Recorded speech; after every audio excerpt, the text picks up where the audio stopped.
Começa com uma apuração sobre o PT, porque um grupo evangélico progressista anunciou em carta aberta o apoio à reeleição do presidente Lula.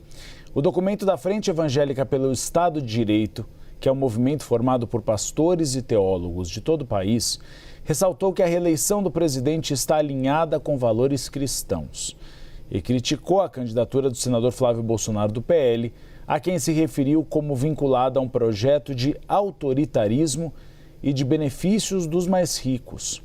A carta também destacou o papel do petista na defesa da soberania nacional diante do tarifaço imposto pelos Estados Unidos ao Brasil.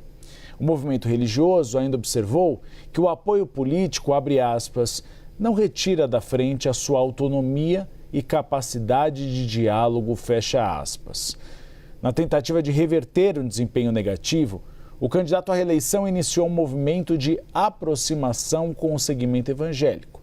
As pesquisas eleitorais mostram que Flávio tem larga vantagem sobre Lula entre esse eleitorado. A primeira-dama Rosângela Silva, a Janja, lançou nesta semana um comitê de evangélicos e lançou um jingle de inspiração gospel para a campanha à reeleição do marido. Além disso, o candidato petista pretende fazer um encontro com pastores evangélicos e também se reunir com o deputado federal Ottoni de Paula, que concedeu uma entrevista aqui à CNN Brasil e já declarou que apoiará Lula em uma disputa em segundo turno contra Flávio Bolsonaro. Ottoni de Paula, que era aliado de primeira hora de Jair Bolsonaro. Clarice Oliveira, é uma tentativa de diminuir a vantagem de Flávio Bolsonaro, que é grande. É uma vantagem que passa, se a gente comparar com os outros estratos ideológicos e também religiosos. Mas é muito difícil convencer o evangélico, já que boa parte dos pastores tem uma inclinação maior à candidatura de Flávio. E sabe, Uribe, essa tentativa, esse esforço que a gente vê no campo petista ali para tentar vencer a resistência no público evangélico vem de muito longa data.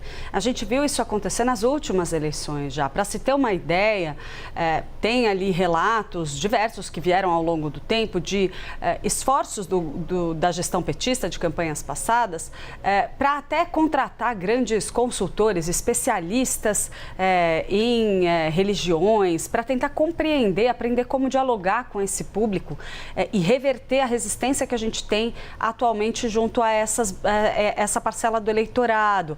Vale a gente lembrar que lá atrás, nas primeiras gestões do presidente Lula, isso não era um problema tão grande.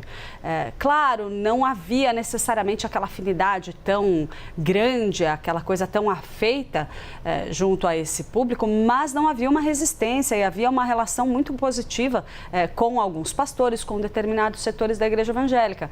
Então, isso de fato foi transformado, mudou nos anos seguintes, ao longo dos mandatos posteriores, e outras gestões petistas também foram abaladas por essa mudança de entendimento do eleitor que se alinha ali, que tem essa afinidade com a religião evangélica ou com algum tipo de religião evangélica. E isso passa, é claro, também pela relação do governo do presidente Lula com a cúpula política desses movimentos, né? Porque a gente sabe que a política faz parte também da articulação dessas igrejas que tem representação expressiva no Congresso Nacional. Então, isso passa também pela forma como os governos se relacionaram com essas bancadas no decorrer dos últimos anos. E fato é que o bolsonarismo conseguiu realmente se aproximar, criar essa identidade. Mas a gente não pode esquecer também que existem alguns elementos ali que acabam trincando um pouco essa relação que o bolsonarismo construiu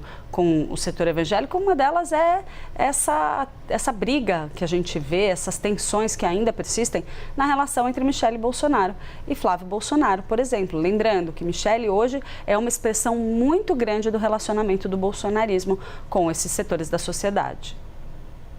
A gente tem visto esse esforço da Janja, mas é muito difícil, né? Da noite para o dia conseguir atrair esse eleitorado que por anos foi alinhado à família Bolsonaro, ainda mais com a imagem de Michele Bolsonaro, que ainda tem dialogado com esse segmento. Clarice, a gente volta daqui a pouquinho para analisar bastidores de todas as campanhas. Trouxemos Lula, vamos trazer daqui a pouquinho Flávio Bolsonaro, Renan Santos, Ronaldo Caiado e também Romeu Zema e Augusto Cury.